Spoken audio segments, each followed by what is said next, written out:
you today. I want to welcome those that might be here for the first time or those that might be checking us out online today. Just want to say welcome home. We're excited that you're here. I want to also give a quick little shout out to our Liberty Correctional Campus that's watching. Would you give it up for them? Just checking us out online. Well, we made it. We finished the fast, and I don't know how you did with it. Hopefully it went well for you. Hopefully you just kind of sense the Lord stirring some things in your heart and in your mind. I don't know about you, but I cheated once. And I got home last night, and almost last night, and I wasn't eating until sunset. And we had ordered subs after a memorial service and sat down, and I got 4 big bites deep into that sub, and I realized the sun's still out. Oh! But are we thankful for God's grace or what? Yes. Anyway, today we're going to be finishing up our cheat code series. We've been in that for the last month or so. And today is going to be a little bit of a heavier topic, but it's a topic that I think has the potential of really shifting things around for you in your life. We entitled this cheat code because if you're familiar with video games, then you've probably played a game or two and you end up getting stuck like on a level and you can't get past it. And a cheat code will come in handy because it'll allow you to get unstuck. It'll unlock some additional levels as you're playing the game. And when you look at God's Word, in a way, God gives us some cheat codes through His Word. They're principles that are in the Bible that if we will apply them to our life, they'll help us to be able to break some of the old patterns, some of the old habits, some of the things that have a way of kind of sneaking up and surprising us in the next season of our life. And you know, we kind of framed this whole series around this idea of how to make next time different than last time. How to begin to create some change in our life so that it doesn't feel like we're continually repeating the same patterns over and over again. And so in week 1, we talked about dangerous assumptions. And we looked at 3 assumptions that really all of us tend to have when it comes to some of those patterns that are in our life. And we talked about those and how they can quietly sabotage the change that we pray for, that we hope for. In week 2, we looked at the importance of owning it. So we talked about how we can't blame our way into a better future. That we can blame our way into a future, but not a better one. That at some point along the way, if we're going to break some of those patterns in our life, then we've got to own our part of the story. And then in part 3, we talked about rethinking it. And we kind of jokingly said that you know, when we walk through a season in our life, a painful one, something that's frustrating, that's repeating, that we have the tendency to ask that question, what was I thinking? And chances are we ask the question, we chuckle, and then we move right on with life. And so we talked about in part 3 the importance of slowing down, asking the question and taking time to process through why we thought what we did, why we did it, and why we keep doing it. And so today what I want to do is I want to talk to you from the final point in the 4-part series about releasing it. And in week 2, we introduced the circle of blame. You may remember that up here on the screen. And the whole circle represented the whole story, whatever it is that has hurt you, whatever it is that has created these patterns in your life from one season to another. That circle represents who's all responsible for that situation. And, you know, we talked about owning it, and we talked about oftentimes for us, we look at that situation and we look at what everybody else did, but we don't really pay close attention to what we did. And so that little sliver represents us, because how many of you know it's never our fault, right? We'll own a little bit, but we're not going to own a lot of it. And so that part's us. But the black part, that's what they did. That's what they did that caused the marriage not to work out. That's what they did that caused you to lose your job. That's what they did to, cause you to have to navigate some of the things that you've had to navigate. And if we don't deal with that part, then next time always looks like last time. And so today, I want to just kind of dig into this a little bit, kind of more of a conversation than it is a teaching or a message. But I want to dig into this idea of releasing it. And the reason why I feel like this is such a big deal is because when we own it in our life, when we own our part, or fail to own our part, we end up smuggling our issues, right? We talked about that in week 2, our issues into our future. But when we don't deal with their part, then we allow them to smuggle their issues into our future. And so none of us, at the end of the day, want to live the kind of life that allows other people, right, that have caused all the pain and the disappointment in our life to have influence over our future. And so the only way that we can move on, the only way that we can keep that from happening is by releasing it. It's by dealing with what happened in the situation that we view as their part. Have you ever met somebody that you look at their life and they seem to have it all together? Like their life's not perfect, but they got a pretty good life. Like maybe their marriage is good. If they got kids, their kids for the most part are respectful and behave. They've got a job that they enjoy. It pays them okay, and they enjoy to do it. They don't have a whole lot of drama that follows them everywhere in their life. There's some peace that's there. And then somewhere along the way, you learn their story. And it shocks you.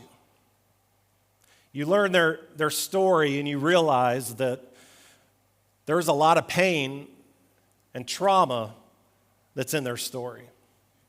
And you think to yourself, like, I would have never guessed that person would have went through what they went through. I would have never guessed that they had done that at some point in their past. I never would have guessed that they would have experienced that. Like, I don't know if you've ever met anybody that's like that, but it makes you wonder, like, how does somebody go from a story, a past, that is something that's so tragic, something that's so difficult, to a person, to a life that inspires you? Like naturally, we would think that people that inspire us, they're people that had somewhat of an easy life to get to this place. But oftentimes, if you learn the story, you realize that that's not the case. They're not to a place now that they inspire you in a way because they were lucky or because they had a personality that got them there. They're not there because, a period of time has happened from, it's 20 years ago, so they've moved on, or they have some sort of special favor from God that has allowed them to get where they are. No, they're able to get there because at some point in their past, at some point along the way, they decided. They decided. And what did they decide? They decided that their past will remind them, not define them. They've made the decision with all the pain and all the stuff that they're still feeling on the inside. They made the decision that those memories will remind them, but not define them. Somewhere along the way, all of that pain, all the bad stuff, no matter how bad the situation was, as tempting as it might have been to carry the grudge from whatever that was into a new season, or to play the victim, and every time they tell the story, they're telling the story of what somebody else did, and not owning it themselves, or the motivation to want to get that person back for all they did. At some point along the way, that individual summoned the courage to make the decision that their past would remind them but not define them. If next time has any chance of being different than last time, then you and I have to make the decision in our life to release the past so that our past can release us. We have to release the past, release what has happened to us. And I'm going to speak to that. I'm not talking about you're saying it's okay, but you've got to release the past so that your past that has a grip on your future can release you so that you can step into all that God has for you. Because if you don't, and I'm speaking from experience, if you don't release your past, the regret, the bitterness, the anger, all of the emotions that every time you think about that situation begins to surface, or whatever it is that keeps popping its head up every time you try to step into a new season, a new situation, a new relationship, it continually pops its head up and knocks you back on your feet, that takes your balance away from you, that those things may not destroy your life, but here's the reality, is they will quietly ruin it. They may not destroy it, but they will quietly ruin it. And that's why I talk like today, as heavy as it's going to be, and I'm not expecting any amens today. You're good. Like I give you, like you're good. You can sit there and listen, or you can put headphones in and listen to something else. But it's going to be heavy, but I'm telling you, if you lean in to where we're going today, that this has the potential to really shake things up for you in your future. You see, how do we release it? How do we release the past? It all comes down, friend, to the Christian F word. I'm just saying, it's the Christian F word. You're like, whoa, where are we going? The word forgive. Some of you are thinking, okay, I'm going to go use the bathroom and I'm going to slip out to the parking lot. It's the word forgive. And forgiveness, I think, is probably one of the hardest, if not the hardest, thing to do in our Christian walk. But it has so much power in it. Forgiveness that doesn't let somebody off the hook for what they did. But where the power comes in is it allows you to take back control of your future. It allows you to be able to leverage the lessons of the past and what you learned without having to lug around the luggage of the past.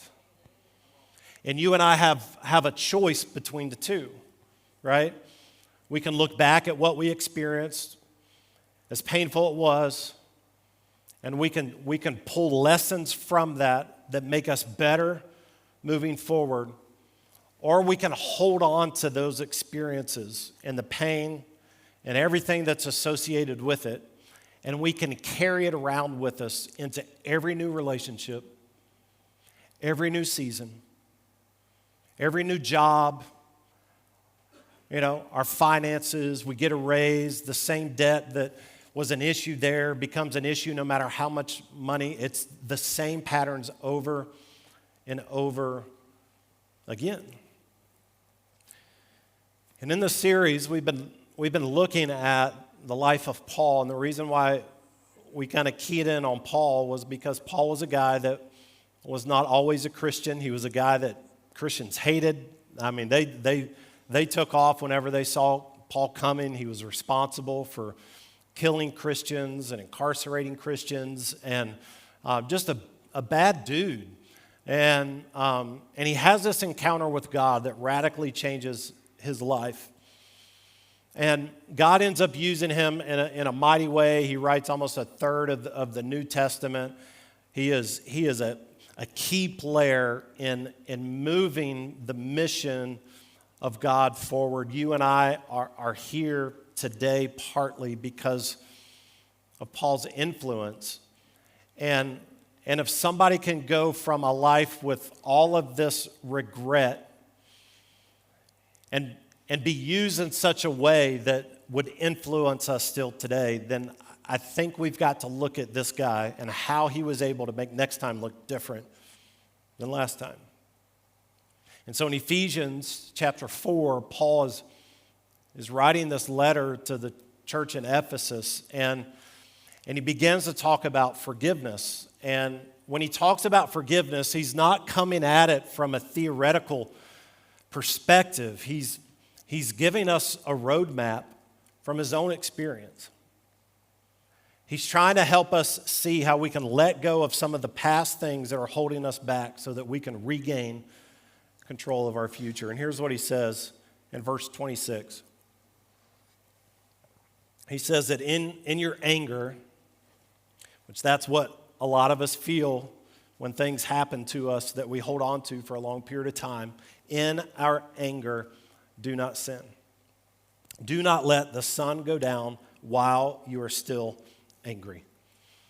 There's a couple things I want to point out here just to kind of release a little bit of tension in the room. Do you recognize that Paul's saying here that it's not a sin to be angry? It's not a sin to feel anger because of something somebody has done to us. Paul is trying to help us see that there is a feeling of anger, but there is at some point a place that we get where a feeling of anger becomes sinful in our life.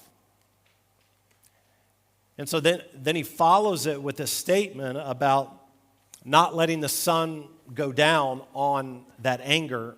And I'm going to take a little bit of liberty here, so give me a little bit of grace. But I don't really feel like Paul meant that literally. And the reason why I say that is because there are some things that we experience in our life that you can have a conversation or two in the middle of the day and you can deal with it by the end of the day. But there's some issues that we walk through in life. There's some pain, there's some hurt, there's some traumatic experiences that aren't going to be dealt with in one sunset. They're not going to be dealt with in two sunsets. But I think what Paul is trying to help us identify here is he's kind of tossing out this idea of how many. Like if somebody's hurt you and it's cut deep, how many sunsets will you allow to continue to go, continuing to hold on to the anger of your past? Paul's telling us here that there is a decision that we have to make if we're going to regain control of our future. And he says in this next verse, he says, and don't give the devil a foothold. This word give means permission. Like he's like, don't just give the devil permission to have a foothold in your life and in your future. And that word foothold is interesting because in the Greek it means a base of operations. Paul's saying here, like, don't let the enemy, don't let the person that has hurt you, don't let them set up camp in your heart and in your emotions and in your spirit. Don't allow them to have ongoing influence in your life. And this is a big deal. It's a big deal because a foothold gives them permission to have continued influence in our life. Think about it like this. Whatever they did, and I want you to like take a second to think about like what surfaces in your heart this morning when you hear that we're talking about forgiveness and the things that just kind of linger in the anger on the inside. Like what's the situation? What's the memory that starts to kind of surface up? And I want you to think about this. They hurt you. They hurt you once. And here we are, months later, a year later, 5 years later, 10 years, 30 years, 50 years later. And what they did to you is still influencing the way that you think. It's influencing the way that you react, like fathers.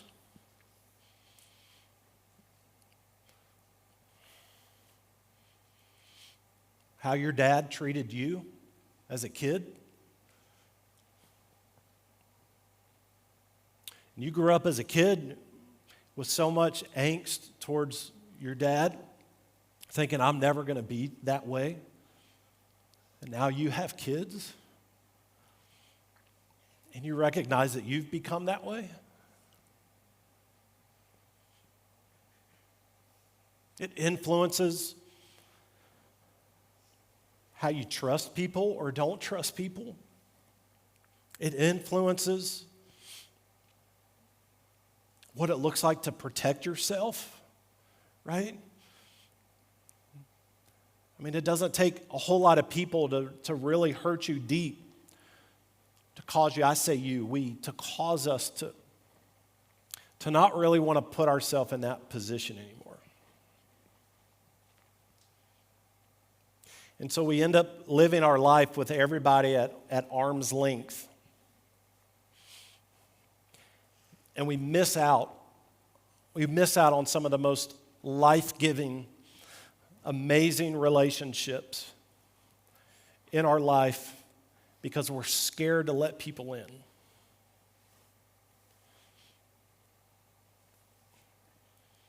Those are footholds. Those are footholds that are in our life and in our heart that because we've not gotten to a place where we can release it and forgive, now they're impacting our future. They're impacting the people that we genuinely love and care about the most. And maybe you've asked the question, I know I have at different seasons in my life, like, why do I keep doing this? Why do I keep hurting the people that I care about?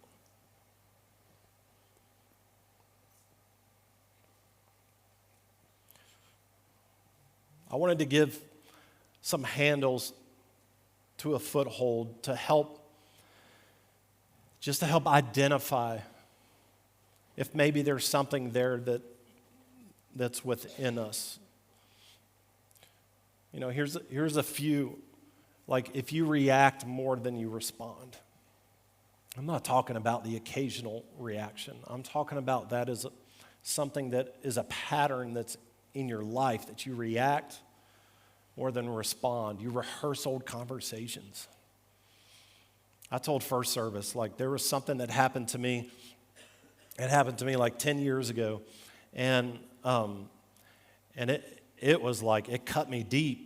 And I just kind of moved on, like my personality, like if you know my past, lots of pain, lots of trauma, lots of all of that in my past. And I just like, as a kid, subconsciously, I just kind of learned my coping mechanism was just to push it down and to move forward. And so that's what I did with this situation. I pushed it down and I moved forward until years later, I was getting dressed, and all of a sudden, like this memory of that situation, like I could see myself in the room where it happened. And my mind started, maybe you've been here before, but my mind started playing back all the different ways that I wish I would have responded. Some of those were with words and phrases, and some of them were with fists and feet.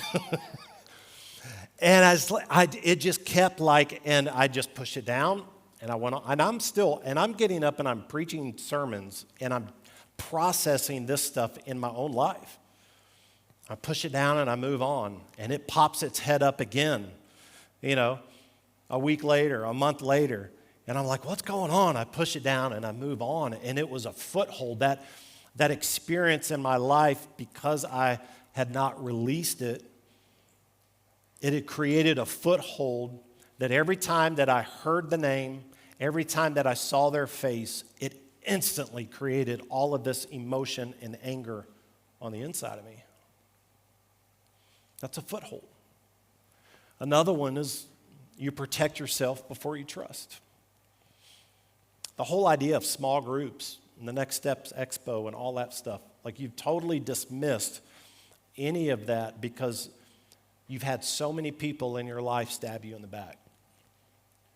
You've had people in your life that you've confided in share your private information with other people and expose you in such a way that you've told yourself you're never going to open yourself up again. And so what do?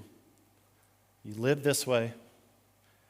You dismiss something like small groups, and you miss out on the very tools that God is trying to put into your life to help next time not be like last time. A few more. The same issue keeps surfacing in new situations. New season, same issue. You feel stuck even though you've moved on, right? You've moved on from this relationship, but now you're stuck again. And you've moved on from that relationship, and now you're stuck again. This one's the best one out of all of them. Their hardship brings satisfaction. Like, has anybody been cut so much that you're like, man, you take a little bit of pleasure watching them go bankrupt, right? You take a little bit of pressure watching their marriage not work out. Like, I've been there. Like, it's a foothold. It's a foothold that has been created in our life. And friend, if we don't deal with that, like, hear my heart, if you don't deal with that, and it doesn't matter what your dreams are for the future. It doesn't matter what you plan to happen. It doesn't matter what you hope for. That you're giving the enemy and you're giving those individuals influence. Not just in your past, but in your future. In the way that you think, you trust, you react. And so Paul's saying here, he's like, listen, there is a decision that has to be made.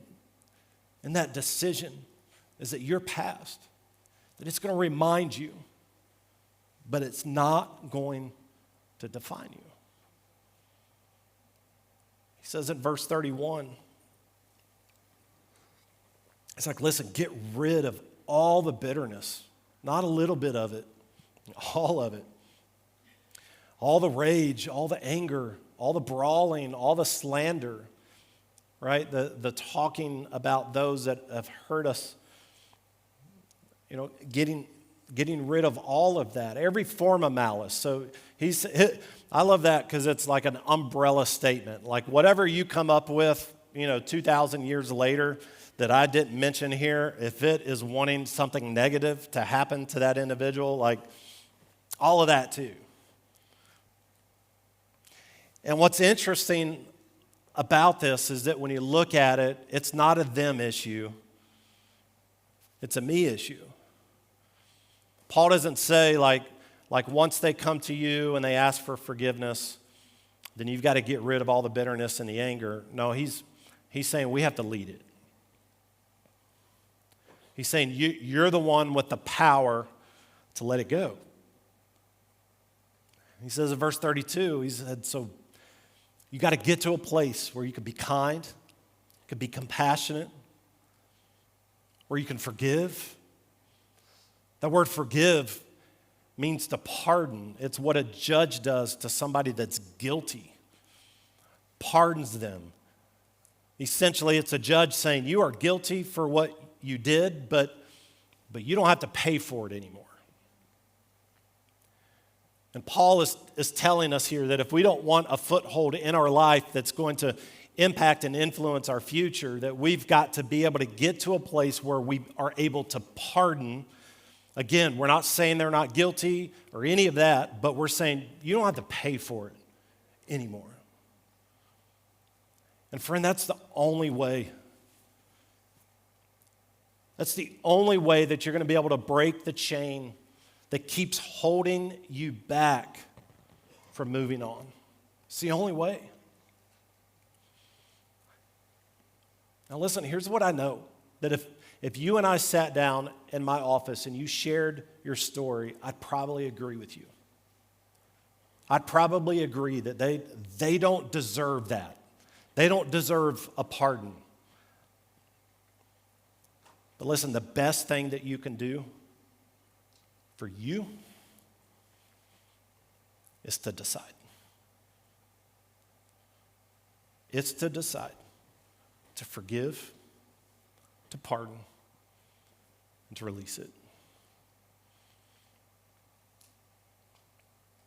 Paul drops this last part into verse 32. Personally, I feel like it's like a hook, like Paul's like, okay, I'm going to write all this, and they're going to be like, no, they're going to dismiss, and then he feels like he's got to drop this part. Just as Christ, God forgave you. Oh, you had to do that, didn't you, Paul? Like, that's like telling somebody God said, right? It's like, how do you argue with somebody that says God said? And Paul's like, just as Christ, God forgave you. He's like, listen, I know it's going to be hard. I know you probably have every right to hold on to the anger that you have. But he said, listen, God had to make a decision too. And his decision was to pardon you. Therefore, as a Christ follower, we have to make a decision to pardon them if we want to move forward. So I want to give you just real quick, I want to give you kind of four steps, four things to think about, to consider. And I would encourage you to write these down, or you can tap the dot. They're on the tap dot. First one is this: decide, don't feel. If you're gonna get rid of the foothold that's in your life around that situation, you have to decide, not feel. And this is why I say that forgiveness is not a feeling. If you wait until you feel like forgiving that person, you're never going to get there. Ever going to get there. Forgiveness is a decision. And here's what you're deciding. You don't owe me anymore.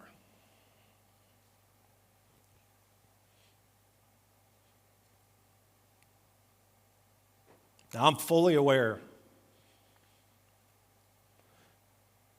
that you might be sitting in this room or on your couch or at Liberty Correctional, and you hear that, and everything on the inside starts to lock up. Because the whole idea of telling the person that has created this much damage in your life that they don't owe you anymore, like, it might even put you in a situation where you want to come up here and punch the preacher. Like, I don't know. It's a high stage, so I'll have a little bit of time to run away if you do. But listen, is it worth it? Is your future, or the lack thereof, worth allowing that person to have continued influence over it? You got to decide. The second thing is my challenge to you: go first. Go first so that you can go on.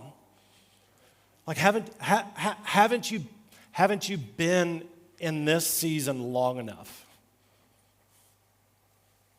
Haven't you been here long enough? Go first so that you can go on.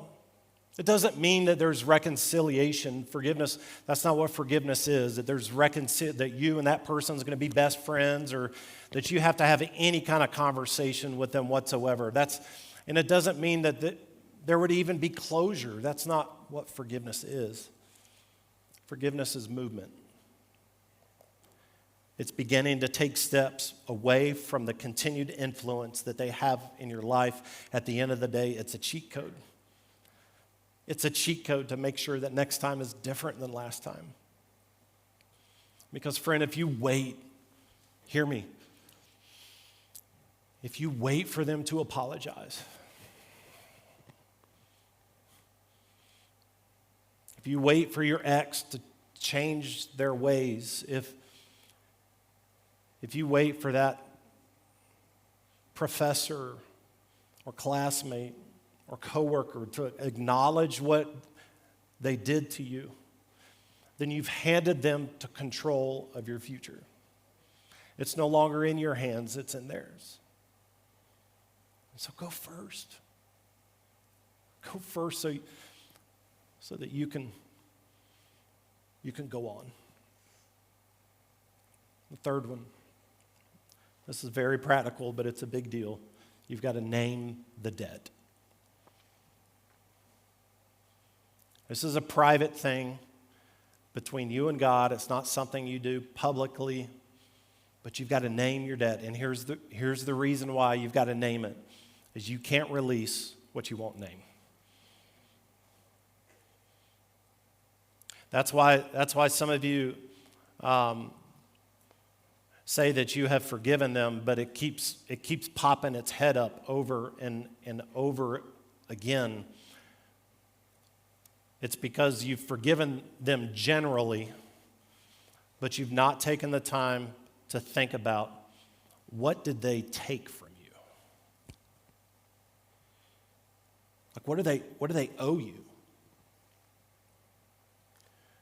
Did they rob you of time? Did they rob you of your reputation? Did they rob you of your childhood?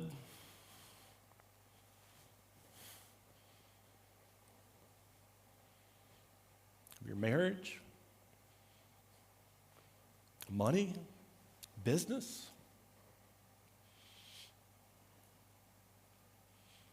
Is it their fault that the scholarship slipped away? And now you don't know how you're going to afford college? Did they rob you of your ability to be able to put your kids to bed at night?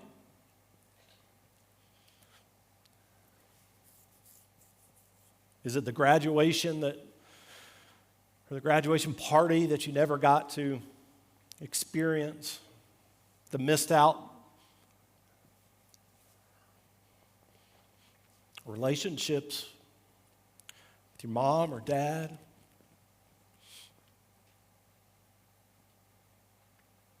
Never got to see a parent come to a ball game, come to your recital. Maybe there's some parents here today that they robbed you of a child.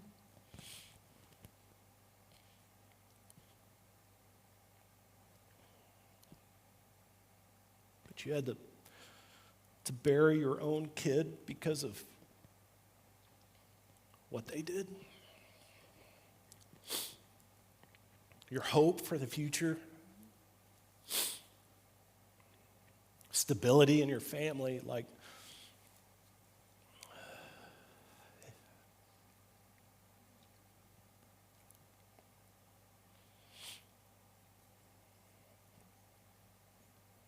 I know it's painful. I know sometimes that holding on to that pain feels like the only way that you can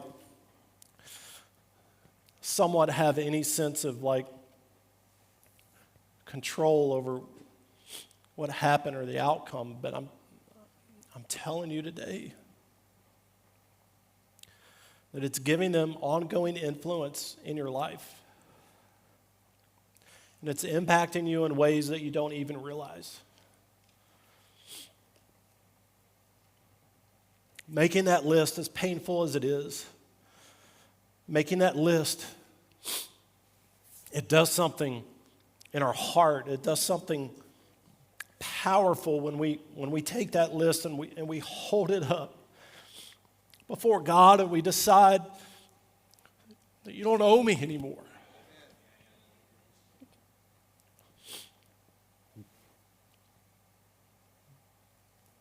I mean, think about it.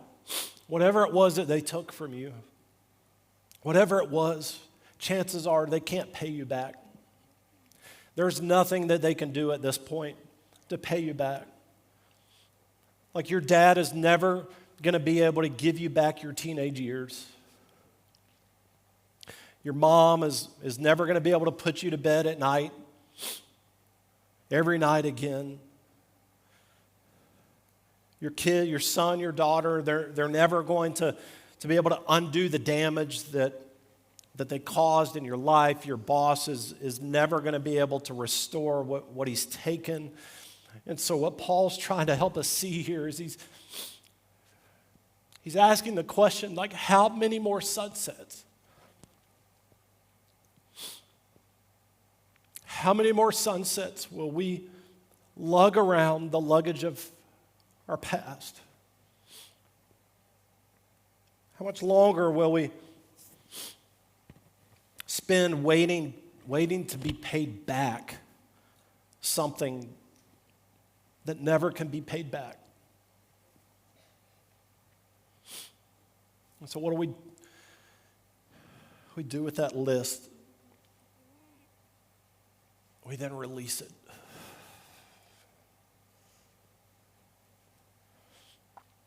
We have to release it to God. Friend, God did not design you to carry the weight of unforgiveness in your life. You're not built for that. And because you're not built for that, the longer you carry, the more it drags you down. The more it weighs you, the more it influences you in a negative way.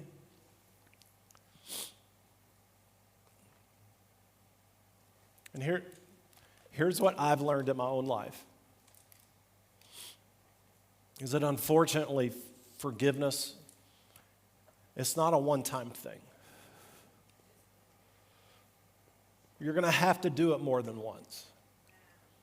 I wish I didn't have to tell you that, but I'm telling you from experience, you're going to have to do it more than once.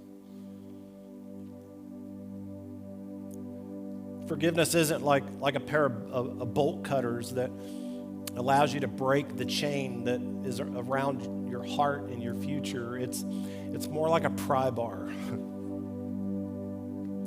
And every time you take that list and every time you say, I decide to forgive, you don't owe me anymore, and you release it to God, and 2 weeks later that face, that emotion, that experience pops up again. It's the crowbar.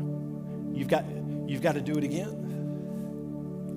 And then it's going to pop up again, and you got to do it again, and it's going to pop up again at some point, and you got to do it again, and then you're going to step into a room or a space, or somebody's going to say something, and it's going to trigger that experience, the emotion, and it's going to pop up again, and you've got to decide every time, you don't owe me anymore.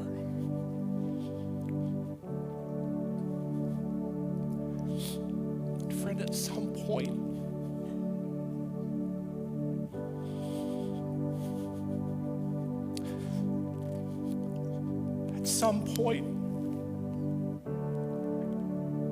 you're going to pry that chain one more time. And it's going to break. It's going to hit the floor.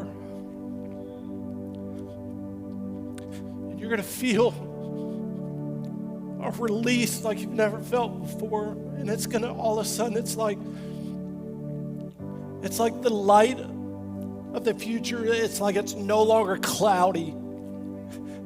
That all of a sudden, like you begin to see the future, you begin to see purpose, you begin to see meaning. And what's so crazy is that God then says in His Word that when we get to that point, when we're free from the anger and the footholds and all that kind of stuff, we finally get to a place to where we recognize that it's a story worth telling. And God uses you to impact people that are walking through the same thing.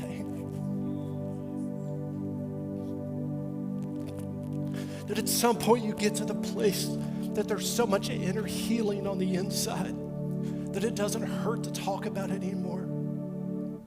Because it's not luggage that you're carrying around, but it's a lesson. And it's a lesson that you're willing to invest in others.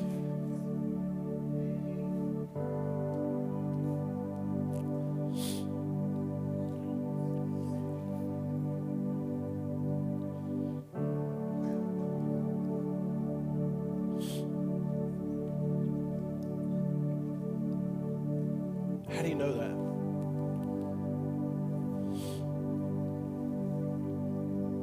How do you know that, Ryan? Because I've lived it.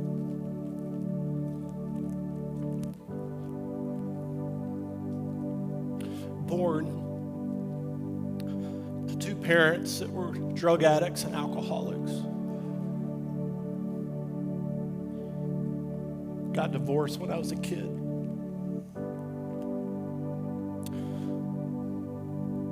A mother who was in and out of prison, prostitution.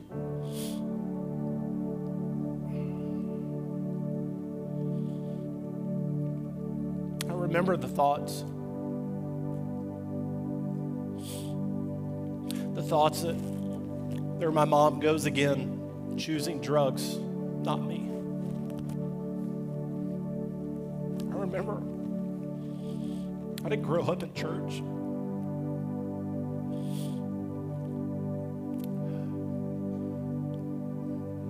One month before I turned 21, God got a hold of my life. And it didn't fix it. It just started the journey.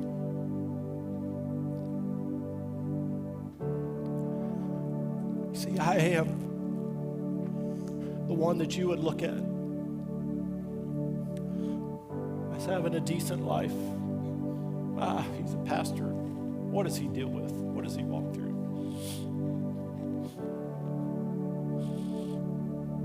How was I able to go from all that pain and all that trauma into a life that's willing to talk about it and to dedicate my entire life? Here was the call that God gave me in February of 1997. I'm so off script right now, but we're going. Hey. By the time we get to the restaurant, they'll be gone. 1997 in February. Standing in the back of the room, I'd been saved for a month. And I'm in the back of the room, and it's some massive conference, and there's like 15,000 youth and young adults, and the lights are down and worship's going, and I'm in the back and I'm worshiping, and I'm gazing across the back of the heads of all of these teenagers and young adults and these people, and the Lord simply just like an impression on my heart, like I don't know, it wasn't audible, but I just, when God speaks, like you just, like there's sometimes you just know, and speaks and he said, Ryan,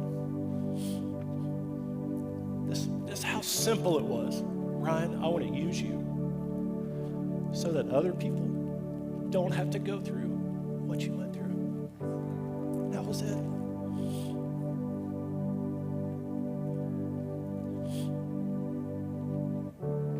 You don't have to keep carrying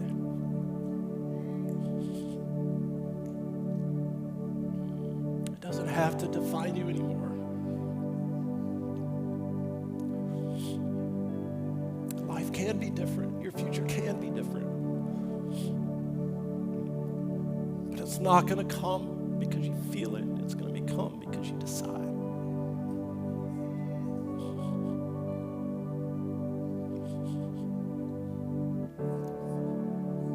Every head bowed, eye closed.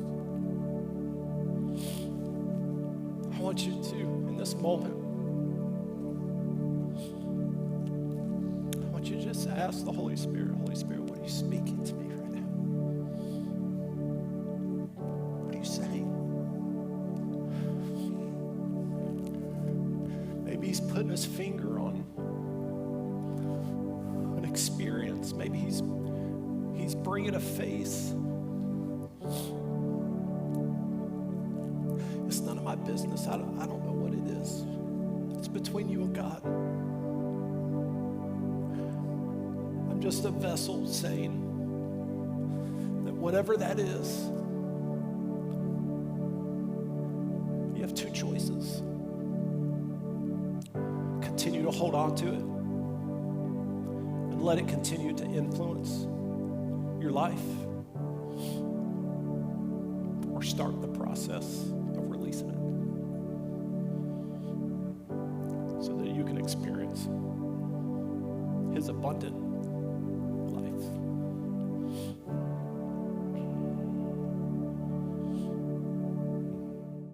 Thank you so much for tuning in with us. If you enjoyed today's message, go ahead and subscribe because there's content like this every single week. And if it spoke to you in any way, make sure you share it with a friend because you never know whose life you can change with just one simple share. Listen, we hope to see your face in the place this Sunday. Go ahead and check out our website for our service times at transformtlh.com, and we hope to see you soon.